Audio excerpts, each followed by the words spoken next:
You are young. I'm 17 years old. You're ambitious. I worked my face off. And you want to make it big early in your life. So in today's video, I'm going to reveal the 7 principles for teenagers and people in their early 20s to become millionaires. Now, I made my first $1 million at 18 years old, and no matter what you see on TikTok, I want you to know that that is not normal. It is not normal in any shape, form, or fashion, but it is because I followed these 7 principles. So what I'm going to reveal to you today not only helped me make my first $1 million at 18 years old, it has helped me to amass a net worth of tens of millions of dollars by the age of 23. So I'm speaking from experience here, but I do want to make it clear that no matter what anyone says, I will hold my hand up and say that a very large portion of why I'm in the position I am today is because of luck, or the grace of God in my opinion, and timing. So just factor that in. Now real quick before we get into today's video, I've had tons of people over the years ask me to do like Q&As on Instagram or even here on YouTube where I answer questions to people's specific cases, you know, their particular question. And I'll be honest, my main Instagram is just a stupid place where I post photo dumps from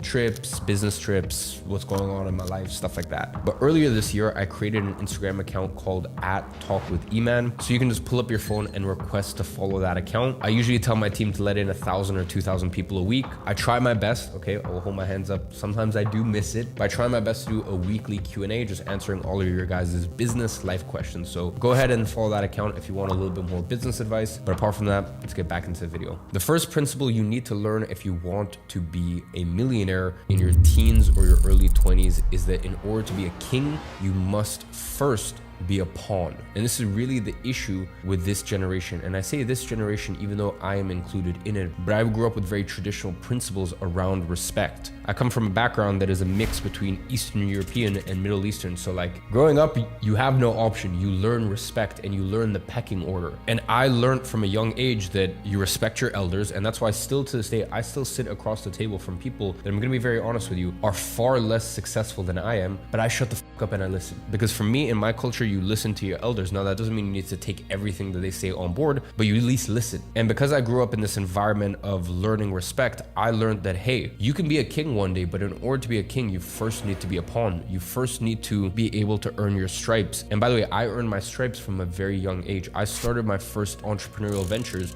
when I was 14. And I learned what it was like to work with clients and, quite frankly, for lack of a better word, be their little bitch boy. I learned what it was like to pay my dues no matter what. It's kind of like, listen, when you're young and you join a football team, you're going to be the one who's the ball boy. At the end of training, you're going to be the one who is expected to carry all of the equipment to and from. And you need to go through that to one day become the captain. You don't just come in, especially as someone who is young, and become the captain all of a sudden. And that is the issue with today's social media bullshit society. They look at things and they look at people and they go, okay, I'm going to jump from here to here, and I deserve that for some reason. And I even get this to this day. People say, hey, Iman, why do you recommend business models that you used to do?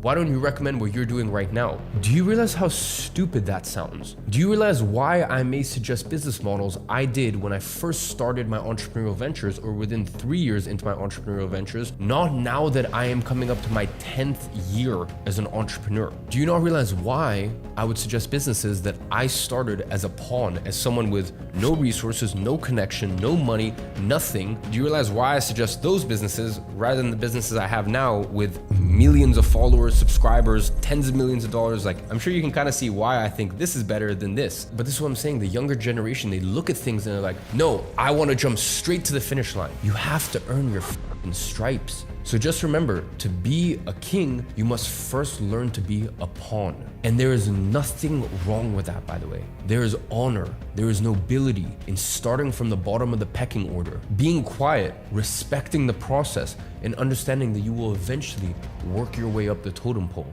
Now, the next principle for teenagers to become millionaires is dress to elevate.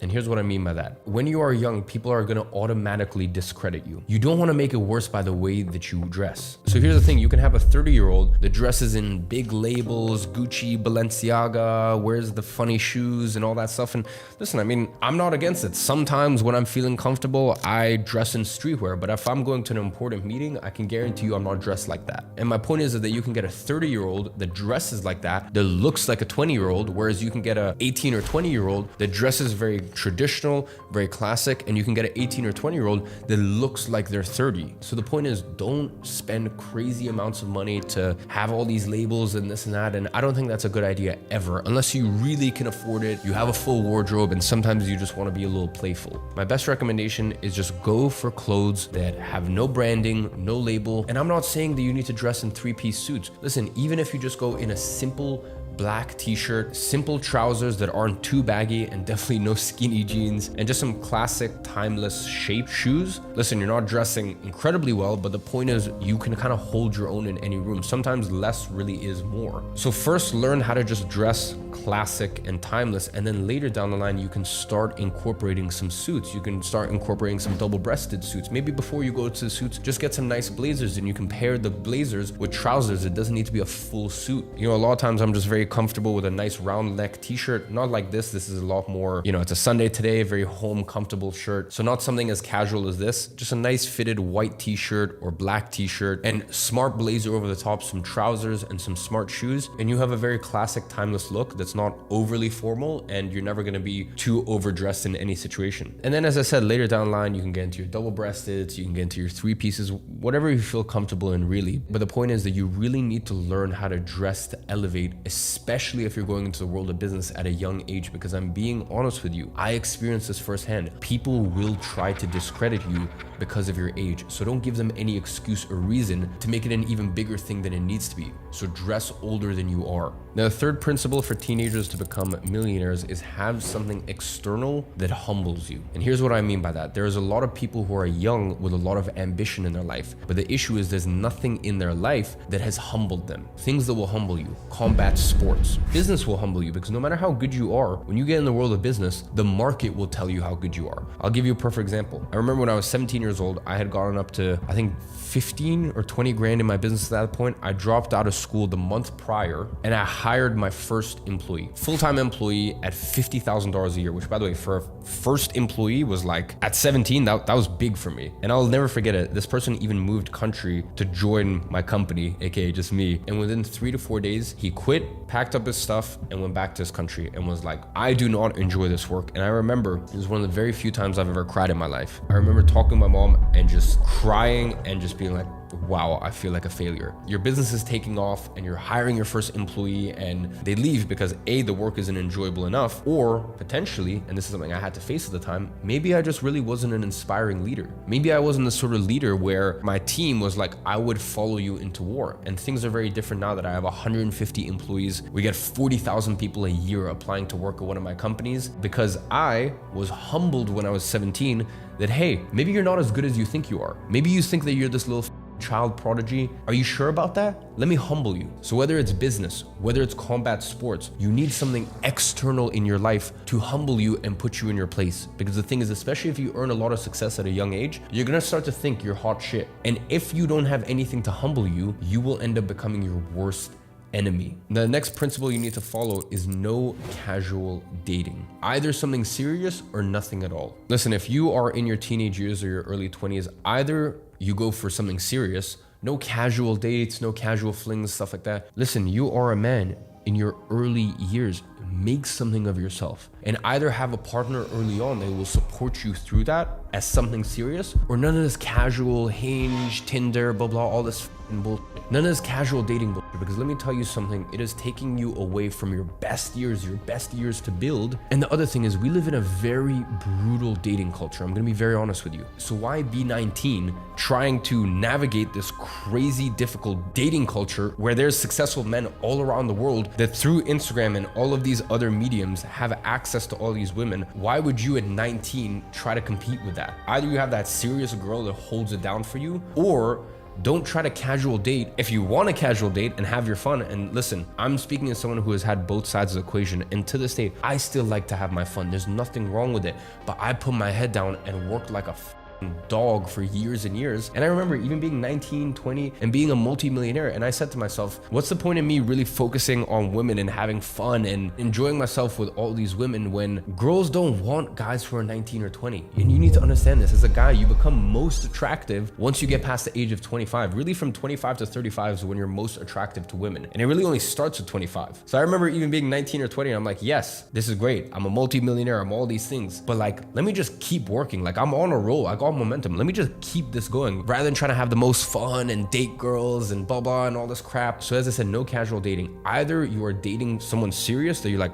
this woman could be that day one for me. And by the way, that day one girl, listen, please take this coming from me. There is nothing on earth that is more valuable than that. If you've got a day one girl and you manage to get a day one girl, you know, all these girls on a yacht, private jet, blah, blah. I have done and still do all these things. But I understand that that does not come remotely close to a day one girl who is there from you from the jump, from day one. So either aim for that, because by the way, that is the most valuable thing you could ever get in life. I'm telling you this. So either you get that or just don't casual date, because you are in your building phase. You have so long, especially as a man. And I know I keep talking to men and I understand that there's I think 10% of my audience is women. And I always do say I make content specifically for men because I grew up without a dad. I had to learn all this shit myself. So that's why I speak to the young men out there. But I know a lot of women still watch my videos and take lessons from men, stuff like that. So as I was saying, keep your head down, keep focused, no casual dating bullshit.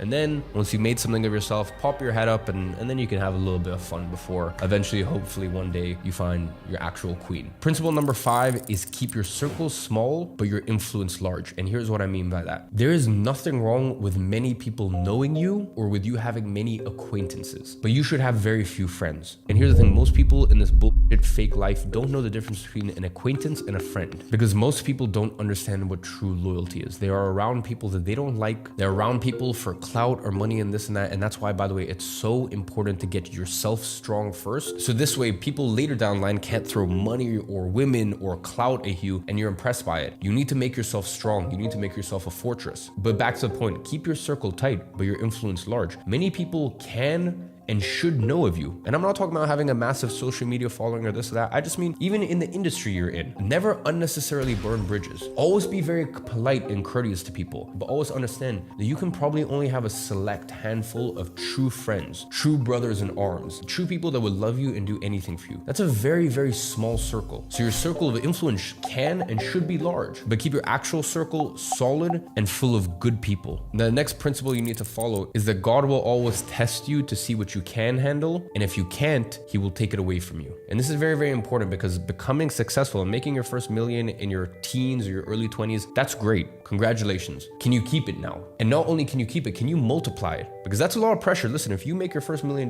when you're 18 or you're 20 or you're, even 23, that's great, but that's a lot of pressure. Every year after that, can you hold that same standard? So you need to understand that God, if he blesses you, if he gives you that million at a young age, he's gonna see if you can handle it. He's gonna see if you can humble yourself. That's why earlier I told you, have things external in your life that will constantly humble you. Business, martial arts, setting challenges for yourself and seeing if you can accomplish things that really make you dig deep. Because here's the thing, if you don't have these external things to humble you, if you don't humble yourself, God will humble you. And when God humbles you, it's with a ferocity you can't even imagine, because you're not ready for it yet. As quickly as it's given, it's taken away, and you need to understand these things. So as long as you go into it with a mindset that when you make your first million, you're not gonna be driving around in the G-Wagon and you're gonna go to the bank like a idiot and take out $30,000 in cash so that way you can do an Instagram story where you spread all the money in your hands, and now all you do is listen to Lil Baby in your rented G-Wagon and pop bottles at the beach club, and now your business is just on autopilot. God will put you in your place. So before that happens, put other things in place. I've already given a few, but even if you can get an older mentor, an older confidant to look at you and be like, you ain't doing it once is nothing special. You're only a legend if you can do it back to back to back. That's when you're a legend. Now, the last principle to tie it all together is invest early and invest as much as you can. Here is the thing. If you make money at a young age, try to get away from you as soon as possible. I'm talking about property. I'm talking about maybe even buying some physical gold. I'm talking about things where the money can get away from you and it's not easy to sell. Here's the issue sometimes, and I'm not totally opposed to it. Here's sometimes the issue with crypto or stocks. You can buy and sell very easily. You can't buy and sell real estate very easily. So buying things that aren't actually very liquid at a young age, I think later down the line, once you're established, that can actually be a detriment. It actually makes things a little bit more difficult. But when you're a young age, you are your worst enemy. You're probably the biggest reason you're gonna this up. So what you want to do is once you make money, push it away as quick as possible. Because here's the other thing, and once again, I'm talking from experience. When you are young and you make a lot of money, you know what people think? People don't think, oh, well done. People think you got lucky. So there's no point being 19 years old, driving all these supercars and blah, blah, all this stuff, because you're not impressing anyone. People just think you're lucky. That's it. So you're better off taking the money, investing it. And when you're 23, you're 25, you get to an age where people can kind of believe this has happened a little bit more. Maybe, you know, you're 22, but you dress the part and people think you're a little older. And that's when you can enjoy and you can live it up and you can do these things, because when you get out of your supercar, people will actually think that you bought that. But when you're 19 and you look young, people will either think you got lucky, they're gonna think you invested in some pump and dump coin, or they're gonna think daddy's money. So while you're trying to flex, and let's be honest, if you're young and you're buying these supercars, you're probably trying to flex. It's not even having the intended effect. So just tell yourself, you know what? Any money that comes in, I'm gonna invest as much as I humanly can. I'm gonna make myself solid, and I'm gonna enjoy these things a little later down the line. So ladies and gentlemen, I present to you these principles as someone who can speak to you more realistically, because let's be honest, a lot of these YouTube videos you watch online are some 50-year-olds that lived in a different generation and don't understand that, hey, there's nothing wrong with wanting beautiful women around you. There's nothing wrong with wanting money, having nice cars, all these things. There's nothing wrong with that. But there's a way to do it. There's a time and a place. So I'm just coming here and speaking to you guys from experience and trying to meet you guys at where you are, which is not trying to shame you for the things that you want in life, but just telling you that there is a way to do it and there's a right timing to do things. So as I said, I hope this has been of value to you. As a reminder, I'm a little bit more active on that Talk with E-Man for actual sort of business Q&As. So go ahead and follow that account. And as always, I'm watching from afar and I'm rooting for you.